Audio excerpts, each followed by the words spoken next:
नमस्कार, सुरेखा रेसिपीमध्ये तुमचे खूप खूप स्वागत आहे। आज आपण जिभेची चव वाढवणारी झणझणीत दही मिरची बनवणार आहोत। करायला अतिशय सोपी, 5 मिनिटात बनवू शकता। एकदा बनवली की रोज करून खाल इतकी मस्त लागते। चला तर मग बघूया ही मिरची कशी बनवायची ते। अर्धी वाटी मी इथे पोपटी मिरच्या घेतलेल्या आहे। स्वच्छ धुवून त्याची देठ काढून काप करून घेतलेले आहेत। ह्या कमी तिखट असतात। तुम्हाला हवं तर तुम्ही तिखट मिरच्या घेतल्या तरी चालतील। त्याचबरोबर इथे मी 4 चमचे शेंगदाणा कूट घेतलेला आहे। लसूण असा बारीक ठेचून घेतलेला आहे आणि अर्धी वाटी यासाठी मी दही घेतलेला आहे। आता आपण गॅसवरती कढई ठेवूया आणि कट केलेल्या मिरच्या यामध्ये घालू आणि 2 मिनिटं गॅसची फ्लेम लो करून परतून घ्यायच्या आहेत तेल न घालता। दही मिरची ही राजस्थानी पद्धतीने पण केली जाते, महाराष्ट्रीयन पद्धतीने पण केली जाते। दोन्ही करायला सेम आहे, फक्त 1-2 साहित्य वेगळं घालावं लागतं, त्यामुळे फक्त टेस्ट बदलते। 2 मिनिटं मिरची परतून झाल्यावरती आता आपल्याला यामध्ये 2 चमचे इतके तेल घालायचे आहे आणि तेलामध्ये ह्या चांगल्या अशा पुन्हा मिक्स करून घ्यायच्या आहेत। आता यामध्ये आपण ठेचलेला लसूण घालूया। लसूण हा ठेचूनच घाला, चिरून घालू नका, म्हणजे याचा फ्लेवर यामध्ये चांगला उतरतो।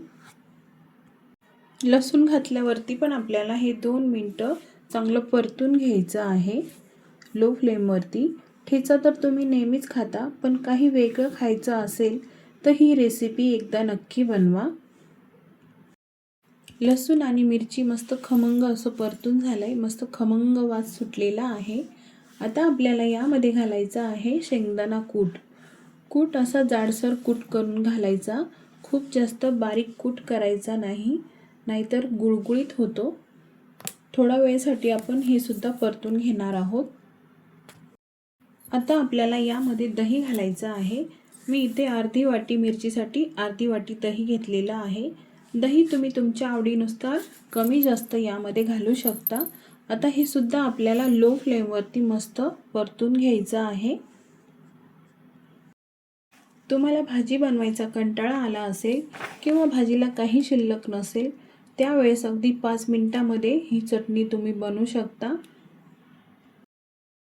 2 मिनिटं आपण ही परतून घेतल्यावरती दही आपले इथं मस्त शिजलेलं आहे। आता आपल्याला यामध्ये चवीनुसार मीठ घालायचं आहे आणि मीठ सुद्धा यामध्ये आता चांगलं मिक्स करून घेऊया। आणि आता आपण मीठ मिक्स करून घेतल्यावरती गॅस लगेच बंद करणार आहोत।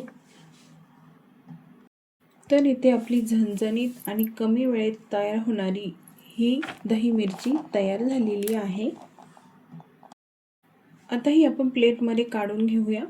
काहीतरी वेगळं खायचं असेल तर ही रेसिपी एकदा नक्की ट्राय करा।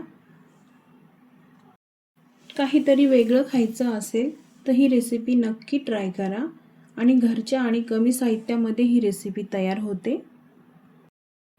तर फ्रेंड्स, तयार आहे आपली ही झणझणीत आणि चटपटीत जिभेची चव वाढवणारी दही मिरची। ही मिरची तुम्ही भाकरीसोबत, चपातीसोबत, भातासोबत खाऊ शकता। ताटात फक्त ही चटणी असेल तर तुम्हाला भाजीची सुद्धा गरज नाही। एकदा नक्की करून बघा या पद्धतीने।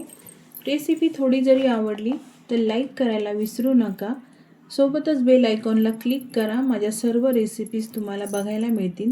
ज्यांनी चॅनलला सबस्क्राईब केलं नाही त्यांनी सबस्क्राईब करा आणि आजची ही रेसिपी कशी वाटली हे मला कमेंट करून नक्की सांगा। पुन्हा भेटू पुढच्या रेसिपीमध्ये, तोपर्यंत मस्त खा आणि मस्त रहा।